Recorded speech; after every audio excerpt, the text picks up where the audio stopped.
Hi everybody, Nick here. Look, I don't know about you, but I personally for a long time felt that I didn't have enough time to do all the things I know I should be doing for myself. I always felt like I was spending too much time on other people or other things. I was overworked. I was losing all these hours in the day and I just didn't know where they were going. So rather than sit back and worry about it, I decided to investigate it.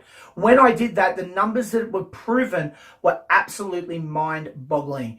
So if you're someone who feels that you need a little bit more time in your day, if you're someone who feels that you just don't seem to be able to get all the work you have to get done, if you're someone who, like me, sits there and says, I just can't do it because I don't have the time, you need to get yourself a pen and paper and write this down because this will change your life. So every day we get 24 hours. There is no arguing that. Everybody on this earth gets the same 24 hours every single day. When you multiply that by 7, it equals 168 hours a week. Now, I went on the Australian Bureau of Statistics and I found 30 years worth of data that was released in March of 2017.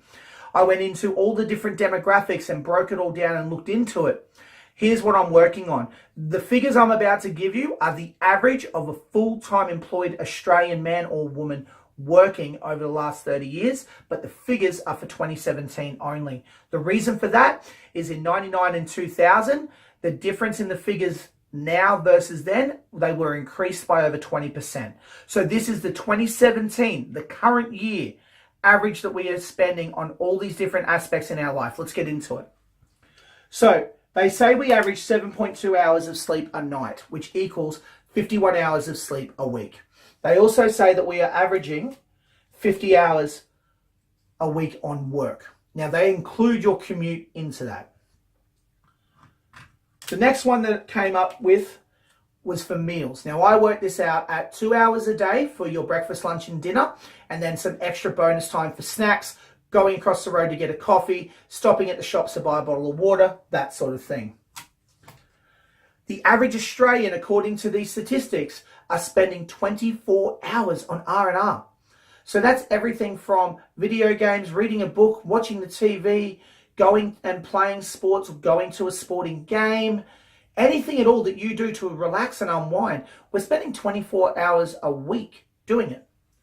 They also put in there, I found this one very interesting, they put in 4 hours for religious studies. Now I haven't called it that, I've called it dedication. What I've classed that as is anything that you absolutely must do, like an R&R, but you're dedicated to it. So if it is a church for you, or it might be watching the Grand Prix on the TV, watching the sport every week, going to a sporting game, even though they've included that sort of stuff in the R&R, I've put it down there into the 4 hours of dedication.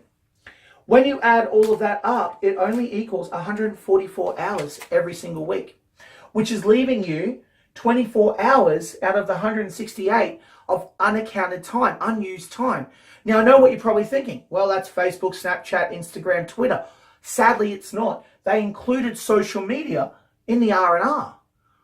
Okay, maybe the working week of 50 hours doesn't suit you. You work a 60-hour working week. Your commute's longer, whatever it is you're thinking.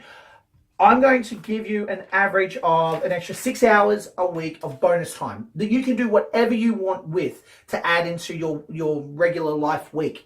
That still leaves you 18 hours a week of wasted, unaccounted for time.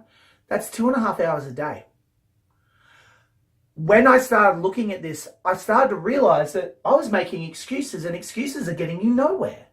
If you want to achieve a better lifestyle, if you want to be healthier, if you want to achieve better success in your business, in your family success, here's all the time you need for it.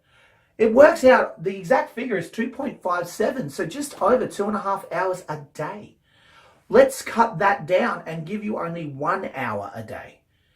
That's all you need. If you can take 1 hour a day and dedicate it to whatever it is you want to achieve in success, you will achieve it very, very easily. The biggest difference between you and success is simply what you choose to do with your time and how you time manage. So have a look at your working week. Start to draw it out in this concept. Where are your numbers different?